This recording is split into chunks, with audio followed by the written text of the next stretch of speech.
যখনই ধন সম্পদের প্রয়োজন হবে চারটি সূরা একসাথে পাঠ করবেন, গায়বী ধন সম্পদ আল্লাহ পাক আপনাকে দান করবেন। অবাক করা একটি হাদিস, রাসূল সাল্লাল্লাহু আলাইহি ওয়াসাল্লাম আমাদের জন্য চমৎকার ভাবে এই হাদিসটি বর্ণনা করেছেন।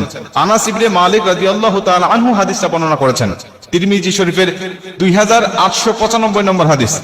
তিনি বলেন, আন্না রাসূলুল্লাহ সাল্লাল্লাহু আলাইহি ওয়াসাল্লাম ক্বালা লিরাজুলিন মিন আসহাবি, রাসূল সাল্লাল্লাহু আলাইহি ওয়াসাল্লামের কাছে একজন সাহাবী আসলেন। নবীজি তাকে জিজ্ঞাসা করছেন, হে সাহাবী, হে অমুক, তুমি কি বিয়ে করেছো? তিনি বলছেন, ক্বালা ইয়া রাসূলুল্লাহ, আমি বিয়ে করি নাই। আল্লাহর কসম, আমি এতটা গরীব যে বিয়ে করার জন্য যে সম্পদের প্রয়োজন, এই সম্পদ আমার কাছে নাই। আমি এতটাই গরীব যে বিয়ে করার জন্য যে মালের প্রয়োজন হবে, সম্পদের প্রয়োজন হবে, এইটুকু সম্পদ আমার কাছে নাই। নবীজি, আমি কেমনে বিয়ে করব? নবীজি সাল্লাল্লাহু আলাইহি ওয়াসাল্লাম বলছেন, ক্বালা আলাইসা মাআকা কুল হু আল্লাহু আহাদ, তুমি কি সূরা ইখলাস কুল হু আল্লাহু আহাদ আল্লাহুস সামাদ লাম ইয়ালিদ ওয়া লাম ইউলাদ ওয়া লাম ইয়াকুল লাহু কুফুয়ান আহাদ, এই সূরাটি পারো না? তিনি বলছেন, ক্বালা বালা ইয়া রাসূলুল্লাহ, আমি পারি তো এই সূরাটা। নবীজি বলছেন, ক্বালা আলাইসা মাআকা ইযা জাআ নাসরুল্লাহি ওয়াল ফাত, তুমি কি সূরা নাসর ইযা জাআ নাসরুল্লাহি ওয়াল ফাত ওয়া রাআইতান নাসা ইয়াদখুলুনা ফি দীনিল্লাহি আফওয়াজা ফাসাব্বিহ বিহামদি রাব্বিকা ওয়াস্তাগফির ইন্নাহু কানা তাওয়াবা, এই সূরাটি তুমি পারো না? সাহাবী বলছেন, ক্বালা বালা ইয়া রাসূলুল্লাহ, এই সূরাটি তো আমি পারি। নবীজি বলেন, ক্বালা আলাইসা মাআকা, হে সাহাবী, তুমি কি কুল ইয়া আইয়ুহাল কাফিরুন, এই সূরাটি পারো না? কাফিরুন সূরাটা কি তুমি জানো না? তিনি বলছেন, ইয়া রাসূলুল্লাহ, এই সূরাটাও তো আমি পারি।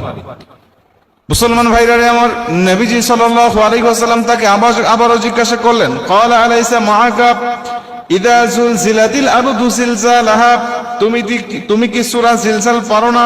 সাহাবী বলেন, ক্বালা বালা ইয়া রাসূলুল্লাহ, সূরা জিলজাল তো আমার মুখস্থ আছে, প্রত্যেকটা সূরা আমি পারি। যে চারটি সূরার কথা আপনি বললেন, নবীজি বলছেন, এই চারটি সূরা তুমি পাঠ করো আর তুমি বিয়ে করে নাও। নবী দুবার বললেন, তুমি যদি এই চারটি সূরা নিয়মিত পাঠ করতে পারো, আমার আল্লাহ পাক তোমাকে গায়বী রুজির ব্যবস্থা করে দিবেন। তুমি যদি চারটি সূরা একসাথে পাঠ করতে পারো, আমি নবীজি বলছি, তুমি বিয়ে করছো, বিয়ে করতে ভয় পাচ্ছ না, ভয়ের প্রয়োজন হবে না। আমার আল্লাহ তোমাকে গায়বী রুজির ব্যবস্থা করবে, গায়বী তোমাকে সাহায্য দান করবে।